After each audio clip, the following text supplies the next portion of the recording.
जय हिंद बच्चों। आपको जानकर खुशी होगी कि आज से हम लोग काव्य खंड कविता वाला भाग पढ़ेंगे, जिसमें फर्स्ट चैप्टर का नाम करवक है।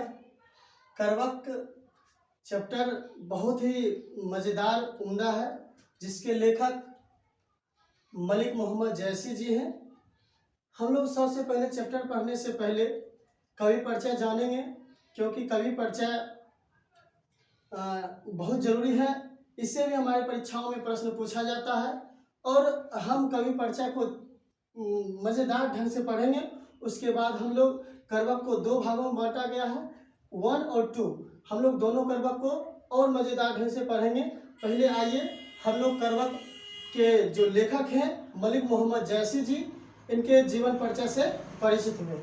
लेखक का परिचय, लेखक का नाम मलिक मोहम्मद जैसी। करवक के लेखक कौन है? मलिक मोहम्मद जैसी।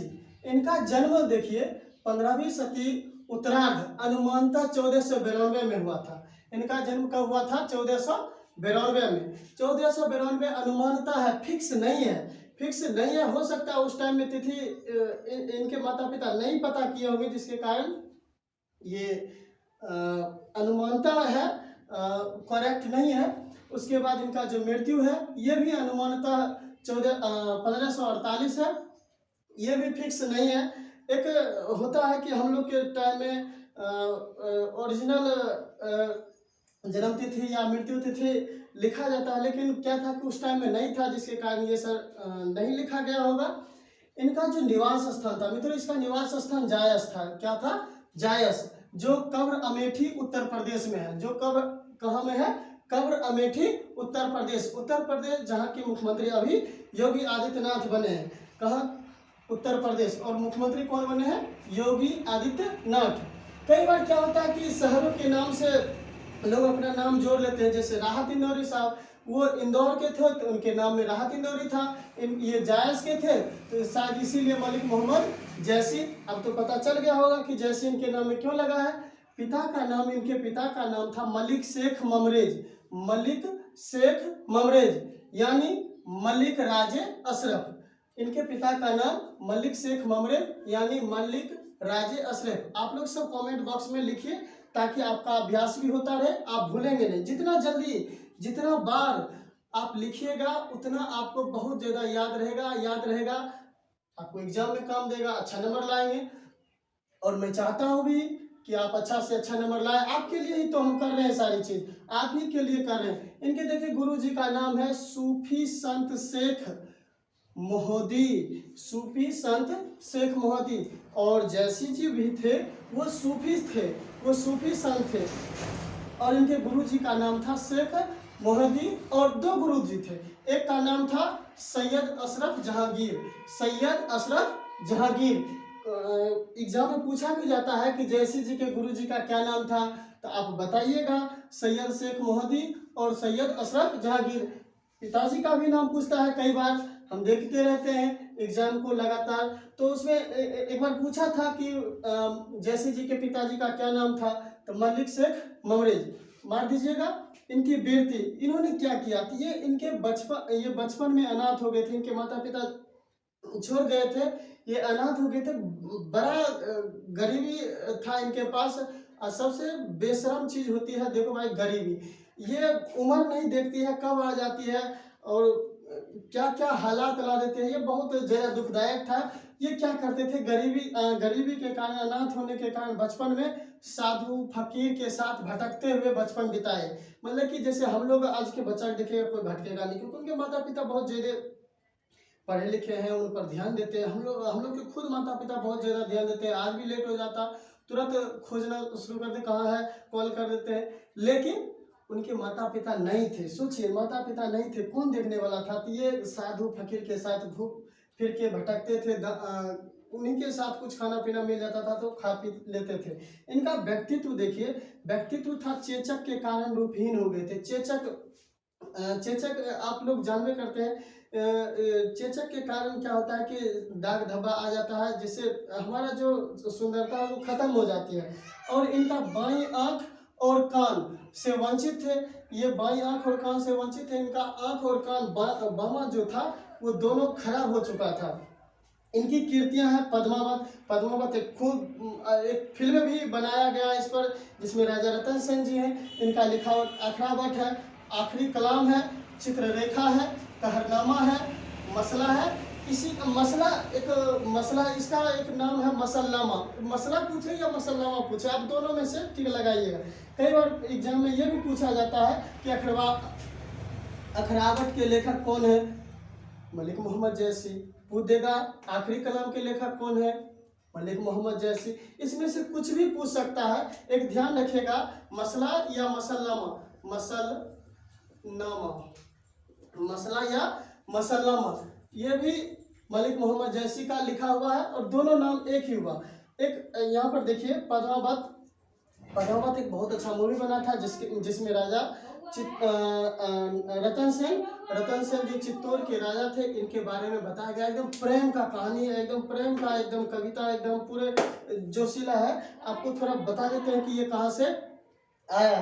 तो ये जो राजा रतन सेन जो थे, ये कहाँ के राजा थे? चित्तौड़ के राजा थे, चित्तौड़ के राजा थे। और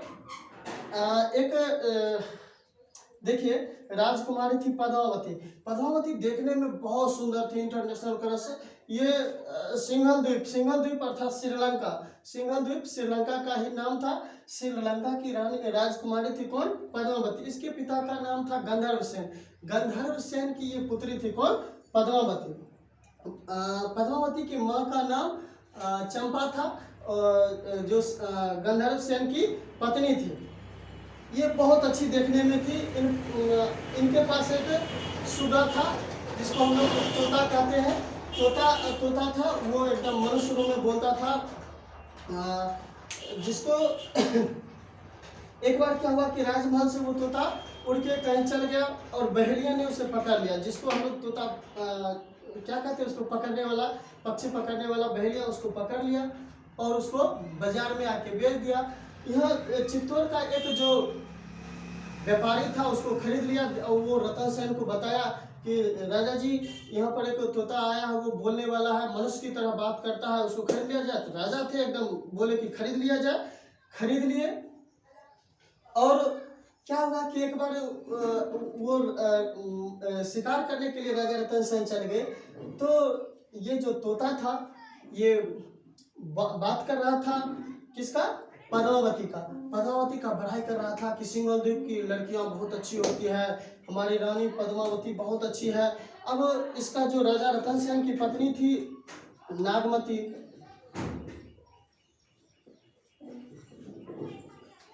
इसकी पत्नी थी नागमती खुद देखने में बहुत सुंदर थी। अक्सर क्या होता है महिलाओं के सामने में, जब हम लोग किसी अन्य औरत का बात करें, किसी अन्य महिलाओं का बात करें, उसको अच्छा नहीं लगता है, बुरा लगने लगता है कि हम इतने सुंदर है, ये है तो दूसर को हमारा सामने में काहे बड़ाई करता है। तो नागमती को गुस्सा आ गया। ये तोता जो था बहुत बड़ाई कर रहा था किसका? पद्मावती का, कि पद्मावती देखने में बहुत सुंदर है, सिंघल द्वीप की लड़कियां बहुत सुंदर है। इसको बहुत खराब लगा, बहुत बुरा लगा। ये तुरंत दासी को, मतलब नौकरानी को बुलाई और बोली इसको बाहर निकालो राजमहल से, इसको जला दो, ये बात बोली। तो दासी जो थी बहुत समझदार थी, वो बोली कि ठीक है लेकर जाते हैं। उधर लेकर गई और उसको मारी नहीं, उसको छुपा के रख दी, क्योंकि वो जानती थी कि जब राजा रतन सेन आएंगे तो जरूर पूछेंगे कि तोता कहाँ है। नहीं बताएंगे तो हो सकता है हम लोग को भी सजा मिल सकता है। इसलिए उसको क्या किया? छुपा दिया। जब राजा रतन सेन आए तो तोता को खोजे, तोता के बारे में कोई नहीं कुछ बोल रहा था, सब चुप था। तो दासी को बुलाया गया, दासी उसको ला के दी तोता को। तो पूछा गया कि ऐसा क्यों किया गया, तो दासी ने बताई और तोता खुद बताया कि हम रानी पद्मावती के बारे में चर्चा कर रहे थे। रानी पद्मावती बहुत देखने में सुंदर है, जिसे नागमती इसको छुपाने का ऑर्डर दे दी थी। अब इस बात को मतलब सुन के रानी पद्मावती बहुत सुंदर है, राजा रतन सेन मोहित हो गए। वो क्या कहते हैं, एक तरफा प्यार, वन साइडेड लव हो गया इनको। अब ये क्या होता है कि बड़ा दिक्कत था उस टाइम के राजा लोग में कि नाम सुना पट गया यार। ऐसा हुआ और पद्मावती का ख्वाब ये देखने लगे कौन? राजा रतन सेन। राजा रतन सेन कहाँ के थे? चित्तौड़ के थे। ये ख्वाब देखने लगे। अब तुरंत वो प्रण कर लिए कि हम लोग जाएंगे सिंगाल द्वीप, कहाँ? श्रीलंका। श्रीलंका जाएंगे और राजकुमारी पद्मावती जो है उससे शादी करेंगे। चल दिया वहां से, अपना सेना तैयार किया, चल दिया कहाँ? सिंगाल द्वीप के लिए। रास्ते में बहुत सारे परेशानियां, समुद्र, मौसम, सारी समस्याओं को झेलते हुए वहां गए। ऊपर से गंधर्व सेन गुस्सा थे, उससे लड़ाई किया और किसी तरह राजकुमारी पद्मावती को कहाँ लाया? चित्तौड़गढ़ यहाँ लाया। अब ये देखने में अच्छा थे ही, अलाउद्दीन इस पर टूट पड़ा कि ये तुम्हारी पत्नी कैसे हो सकती है, इसको तो हमारे पास रहना चाहिए था। एकदम आक्रमण आक्रमण बोल दिया और लड़ाई हुआ। बड़ा दिक्कत होता है लड़कियों को लेकर, हालांकि अब ऐसा नहीं करना चाहिए था, इनको गलत किए। अब उस पर आक्रमण बोल दिया, जिसके कारण क्या हुआ कि राजा रतन सेन की मृत्यु हुई। अब नागमती और ये जो थी पद्मावती दोनों क्या हो गई? विधवा हो गई। इस प्रकार से ये जो हमारा करवक है उत्पन्न हुआ। बहुत गजब का मूवी बनाया पद्मावत, जिसमें राजा रतन सेन की चर्चा है। अब हम लोग पढ़ेंगे करवक। करवक दो भागों में है। अब हम लोग करवक पर चर्चा करेंगे। धन्यवाद।